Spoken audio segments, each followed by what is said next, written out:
This briefing will be covering the events of the recent Mississippi incident, with the aim of examining the event from both a technological and strategic standpoint, followed by the implications for fleet deployment. The audience is reminded that this is a preliminary analysis only and that no part of this briefing has been authorized for public release. On the 12th of August, the River-class light cruiser Mississippi was engaged in survey work in the solar system tentatively identified as A046-026. While transiting out of the mass shadow of the third planet of the system, Mississippi was fired upon and severely damaged by an unidentified starship of unfamiliar design. In the exchange of fire that followed, the unknown starship was destroyed in an explosion that appears consistent with a full reactor detonation. Mississippi retreated from the system shortly afterwards. While there were initially some suggestions the vessel might belong to one of the already known races, at this point it is the belief of fleet intelligence that this is not the case. This conclusion has been reached due to the fact that the ship, during the course of its engagement with Mississippi, demonstrated a combination of capabilities, some of which were superior and others inferior to all of those of the three known spacefaring species. Until or if evidence to the contrary surfaces, it is accepted that this ship is from an unknown and previously unencountered alien race. While our colleagues in the diplomatic corps are right in pointing out that the apparent aggression of this nameless race could have been due to a host of reasons, the lack of any form of communication before firing is troubling, and given that A046-026 is positioned within a handful of light years of the colony of landfall, we cannot rule out further encounters. For this reason, the tactical analysis of the vessel and the appraisal of its strengths and weaknesses is of significant importance. The following diagrams are not to scale and obviously only approximately indicate the movements of the two vessels in 3 dimensions. The engagement itself can be broken down into 2 clear phases. In the first, uncertain as to what he was facing, and in line with the standard rules of engagement, Captain Crow attempted to break contact when faced by an unidentifiable vessel. As he was inside a planetary mass shadow, he was unable to jump away, and Mississippi was incapable of out-accelerating the approaching contact. He then attempted to open a dialogue. It was only as the contact accelerated in that it was identified as a missile. By this stage, decoy and evasion were no longer possible, and the missile struck the portside cargo pod that was being carried as part of Mississippi's Science Fleet role. Mississippi sustained heavy damage from this strike with numerous personnel casualties. In his report, Captain Crow has stated an opinion that a direct hit against the primary hull would have destroyed Mississippi outright. Damage control efforts were still underway when a second missile was detected. This weapon was successfully spoofed by the jettisoning of Mississippi's starboard side cargo pod. With his ship seriously damaged and no further contacts detected, Captain Crow chose to power down and let Mississippi drift clear of the planetary mass shadow. The second phase saw direct contact between Mississippi and the alien ship. Approaching from the same direction as the 2 missiles, the objective of the vessel was clearly to investigate the wreckage of the 2 cargo pods, which we believe they mistook for the wreck of Mississippi herself.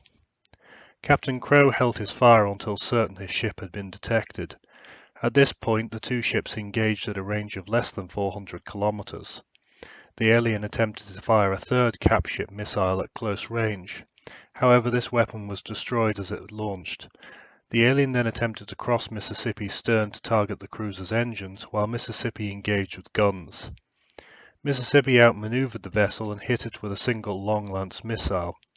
This and the secondary detonation of the alien fuel supply crippled the ship. A fast and light transmission was detected from the alien before the ship suffered a full reactor detonation. At the time of the detonation, Mississippi had not fired for several minutes. Readings indicate radiation was leaking from the Nameless ship. While Captain Crow has opinioned that the Nameless ship deliberately self-destructed, questions such as the nature of the vessel's power supply and damage already sustained makes this no more than a theory.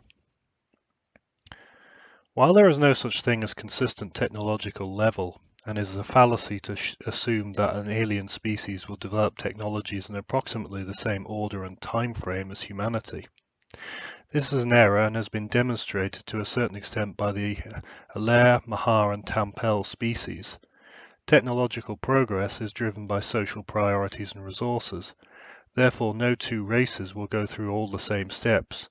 Indeed, certain steps may be skipped completely. In the case of the Mississippi incident, this principle is more pronounced than we have ever before seen. Based on the Mississippi's readings, this alien ship appears to be a mixture of technological levels.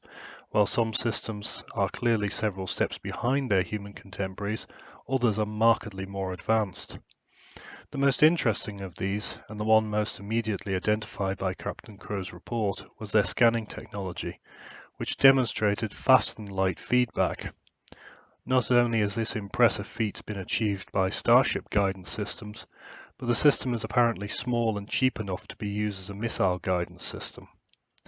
The only possible way to achieve FTL scanning that we know of, even in principle, is by gravitational detection.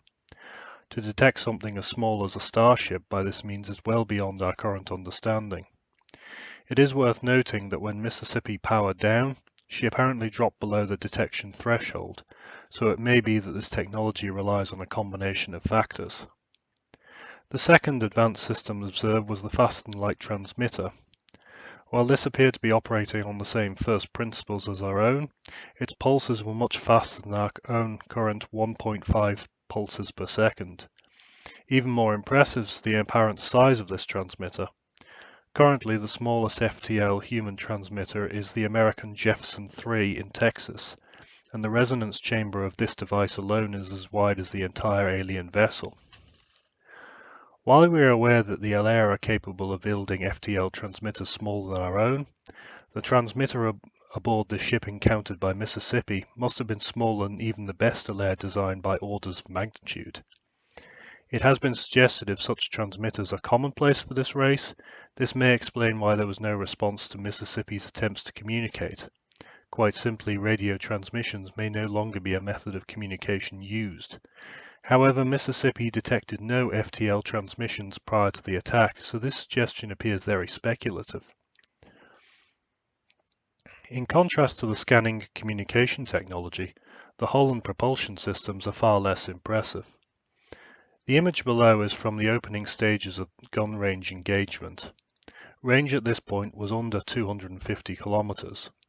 At such close quarters, even Mississippi's outdated plasma cannons could reasonably expect to achieve clean penetrations of the main belt of a Titan-class battleship.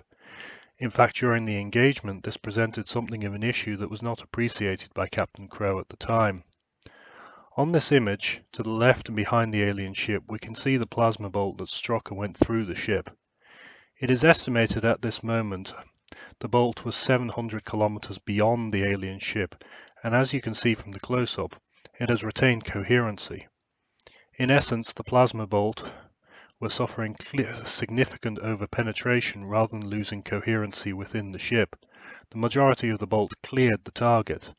This would certainly confirm that Captain Crow's theory that the vessel was not furnished with any significant form of armor. This lack of protection, with the resulting weaker hull structure, meant that the ship was markedly lighter than any human warship of comparable dimensions. However, during the course of the engagement, the Nameless ship failed to demonstrate the level of acceleration and maneuverability greater than that of Mississippi, which I would remind you at that stage had already sustained significant damage to its engineering spaces.